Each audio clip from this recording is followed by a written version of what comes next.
eso. ¿Lo conoce lo que la hacía? Yo creo que aquí no es psicólogo, sino sufre de eso. Sergio Montoya nos acompaña en la tarde de hoy para hablar de este trastorno de ansiedad y de estrés. ¿Es normal sentirlo? ¿Hasta qué punto se puede considerar que lo estoy manifestando de una manera normal? ¿Y en qué momento debo preocuparme y buscar ayuda? Hoy nos acompañas entonces, qué bueno para este tema. Marcela, Olga, ¿qué tal? Buenas tardes a todas las personas televidentes de Las Tres Gracias. Igual, muchísimas gracias.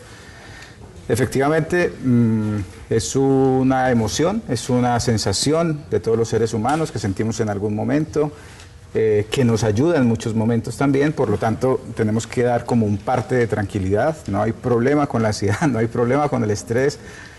Efectivamente es una de los síntomas o de las reacciones propias de estos tiempos en que todos salimos corriendo, en que hay que llegar, en que el tiempo nos abruma, en que hay que cumplir un montón de expectativas. Lo que pasa es que han cambiado como niveles. las cosas. Escuchaba yo una vez un especialista que decía que el tema del estrés y de la ansiedad pues es inherente al ser humano, que incluso es tan inherente como necesario, porque es el que nos permitía en otras épocas sobrevivir, claro, porque genera un montón, obviamente, como de movimientos en nuestro cuerpo que nos hacen como reaccionar. Han cambiado los estímulos, de pronto ya no tenemos que correr porque ahí viene el tigre, pero bueno, pero de pronto viene la señora que puede ser más brava. Yo he visto tigres.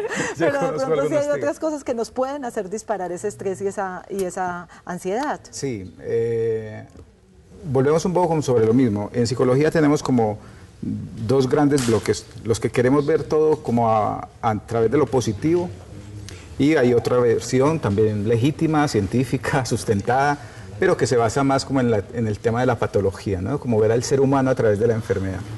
Hoy en día, y ustedes más o menos se han dado cuenta, lo han tratado mucho en su programa también, pues intentamos que la psicología sea muy práctica, que sea muy útil y que esté al servicio de las personas, ¿no? Y en ese sentido preferimos, por ejemplo, pensar que el estrés es tan necesario y la ansiedad como cualquiera otra, pero obviamente con unos ciertos controles, con unos ciertos manejos, porque volvemos como cuando hablamos en algún momento de los celos. El problema no son los celos, el problema es que el nivel, la frecuencia, la cantidad, la intensidad con que eso se vive puede provocar que me paralice ciertas situaciones de mi vida y entonces ya sí tengo que empezar a intervenirlo. Pero si tú eres tan relajado y tienes que levantarte a trabajar, pero estás tan relajado, estás tan fresco, como que a ti no te angustia la vida ni te estresa, pues ni te levantas, te quedaste sin trabajo y generaste un factor de estrés. Puede que tampoco te importe perder tu trabajo, pero efectivamente el estrés es un motivador, es un recurso que tenemos y eso asociado, pues, por supuesto, a ciertos niveles de ansiedad que te llevan a dispararte, a actuar, a la acción. Sergio, alguna vez escuché que todos los seres humanos nos podemos catalogar dentro de 3 tipos de personalidad. Una era la ansiosa, las otras 2, la verdad, ya no me acuerdo. ¿Es esto cierto? La desmemoriada. No, pero que neurótica, histérica, la neurótica, ansiosa. Cierto, y que incluso eso va por género. Claro, volvemos a lo mismo, ¿no? Entonces hay una cierta psicología que le gusta, medio bullying. Ajá, pedagógico. Ajá. Hay ciertas personas que les gusta etiquetar y ciertos profesionales. Efectivamente está la neurosis, efectivamente está la histeria como categorías que delimitan una serie de comportamientos, pero si lo vemos como el lado más positivo, digamos que finalmente cada uno tiene sus propias características y sus formas de ser. ¿Dónde está el problema? Cuando esas características empiezan a convertirse justamente en un problema y es cuando tenemos que intervenir. Hombre, tú puedes ser muy desordenado y mientras vivas solo a lo mejor eso no es un problema, ¿ya? Pero si ves con otro que además tiene una tendencia a ser extremadamente organizado, probablemente entonces sí vamos a configurar un problema. No es necesariamente un problema de personalidad, es un problema de la relación, pero que está asociado a una tendencia que yo tengo de relajarme porque no tengo ansiedad por el tema del orden. Ya, la persona que tiene ansiedad por el tema del orden quiere verlo todo pues muy organizado y en ese sentido puede generar un cierto conflicto en la medida en que exija que otras personas más relajadas se metan en esa dinámica. ¿Y en qué va que unas personas sean más ansiosas que otras? ¿Tiene que ver la formación en la casa o simplemente se nace con el temperamento? Yo creo que hay de las dos cosas, por supuesto. Yo creo que hay un consenso científico en general sobre que hay elementos genéticos o biológicos y hay elementos de la cultura. Está claro que si yo tengo una mamá pues que ha sido súper exigente, a lo mejor uno de los hijos, por ejemplo hablando de este tema del orden, igual sale muy organizado, pero con esa misma mamá, el otro que tiene un espíritu, una tendencia más revolucionaria o más contestataria, justo porque lo tratando de meterlo en ese orden, por rebeldía, se vuelve desordenado como una manera de contestarle a esa mamá o a ese papá que quería aplicarle ese tema. Entonces, obviamente el ambiente influye, pero afortunadamente, y es en eso lo que creemos, los que queremos tener una visión pues como muy práctica de la psicología, existe la posibilidad de que nosotros actuemos sobre nuestra conciencia y sobre nuestro comportamiento, y en esa medida vamos construyendo también como nuestra propia vida y nuestros propios estilos. O sea que los seres humanos sí cambian. Es bien común escuchar que la gente dice, vaca ladrona no olvida portillo. Olvídese que una persona no cambia pues como su esencia. Entonces sí se puede cambiar. Yo creo, es que ahí hay una cosa curiosa, ¿no? Hablando, no estamos alejados del tema, pero creo que nos va a ayudar mucho lo que tú estás diciendo, Marcela, porque si nosotros no creyéramos en el cambio, habría que acabar una serie de disciplinas que hay en la psiquiatría misma, la medicina misma, la psicología, la sociología. O sea, parte del sentido de todas estas corrientes tiene que ver con que el ser humano puede cambiar. Una persona que es muy ansiosa, que no sabe manejar el estrés, puede adquirir habilidades para manejarlo. Hay un pequeño cambio. Si la pregunta es sobre absolutos, una persona puede cambiar totalmente. A lo mejor pues nos metemos en un lío que no es necesario, porque ¿para qué voy a tener que cambiar totalmente? Pero sí puede aprender a reconocer sus momentos de ansiedad y aprender a manejar esos momentos de ansiedad. Por supuesto, o incluso puede alcanzar una cierta habilidad para que en esos momentos de estrés tenga ciertas técnicas como respirar, cierto tipo de recursos como pensamientos tranquilizadores, que hacen que en su momento esa persona que antes era muy estresada o muy gritona o muy ansiosa se relaje y se calme. Y es una forma de, hay personas que dicen, yo te conocí de esta forma y ahora no te reconozco. ¿Qué significa? Que la persona es capaz de cambiar.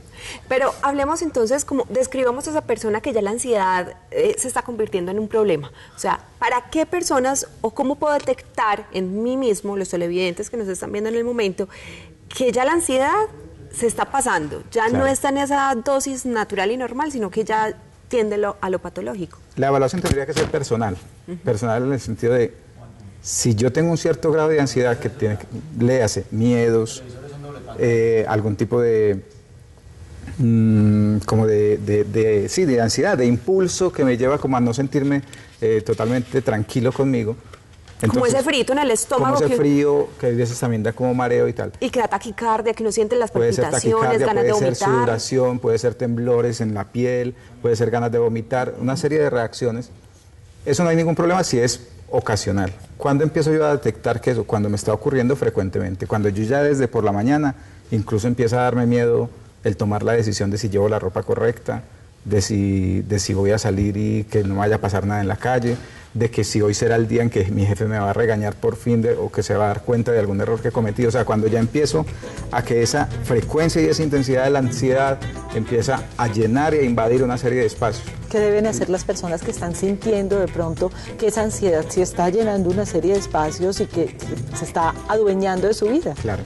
Entonces, lo primero, por supuesto, el reconocerlo, ¿sí? Lo segundo es, siempre será recomendable la interconsulta. Nosotros llamamos interconsulta a que se descarten elementos biológicos o fisiológicos, o sea, que vaya un médico, porque muchos factores de ansiedad están determinados por problemas de hormonas, por ciertos problemas en el sistema nervioso autónomo, etcétera, que vale la pena descartar. Una vez que estén descartados esos problemas médicos, fisiológicos, entonces la recomendación es primero el autoconocimiento, saber qué ritmos tengo, qué cosas son las que más ansiedad me dan. ¿Cuáles son mis disparadores? Claro, cuáles son mis disparadores. De pronto yo no le tengo tanto miedo a Olguita, pero Marcela me pone nervioso. Ajá. O al revés. Ajá.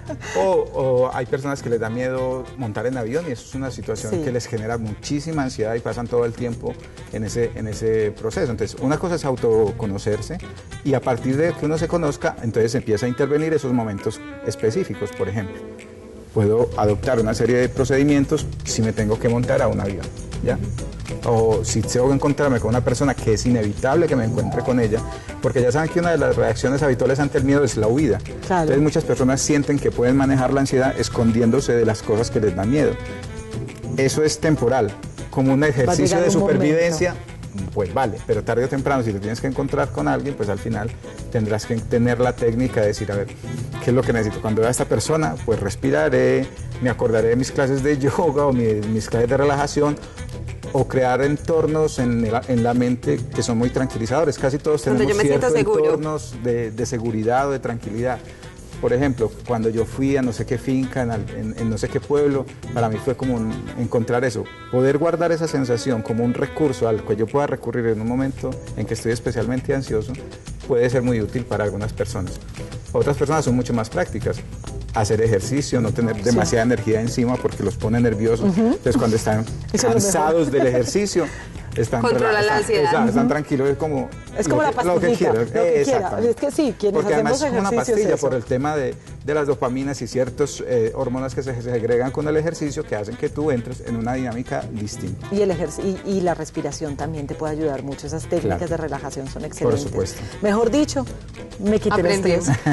Ya. Claro. Me quité un peso Claro, de claro. encima. No estamos ni tan estresados. Gracias de verdad, Sergio, por acompañarnos. Con mucho gusto, siempre es un ¿Podemos dar la placer verla. página de ustedes? Sí, por supuesto. Ya saben que nosotros estamos adelantando un programa que es casi una campaña, que es acerca del manejo de los celos, que es la página de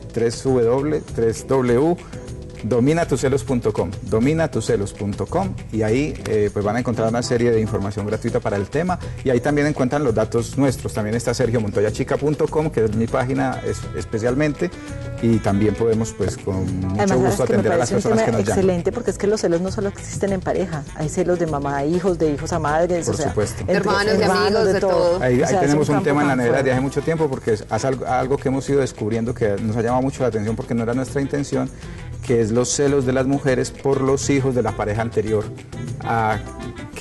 nos han consultado muchísimo y nos ha sorprendido, porque con estas épocas en que se recomponen muchas Los tuyos, parejas, los míos y los nuestros. claro, siempre vienen parejas de matrimonios anteriores, y eso hace que Si tú que haya un quieres, montón de tienes que cosas. quererlo con lo que viene. Eso Es así. es. Hay que quiere la vaca, Gracias, de quiere el verdad. ternero. Ah, sí. Y viceversa. El toro y el ternero Claro, lo también. curioso es que muchas mujeres decían eso y después empezaron a descubrir que empezaron a decir, tanto para el otro niño no, y entonces al final No, y termina tanto para afectando a el los también, niños. niño también, porque el niño también, Pues qué culpa. también, Y él no, también. Eso es. más bien apréndalo a querer. ¿cierto? Exactamente, Gracias de dele verdad usted por también al otro acompañarnos. hijo. Maravilloso, muchísimas gracias, Sergio, mucho por gusto. acompañarnos. Y hasta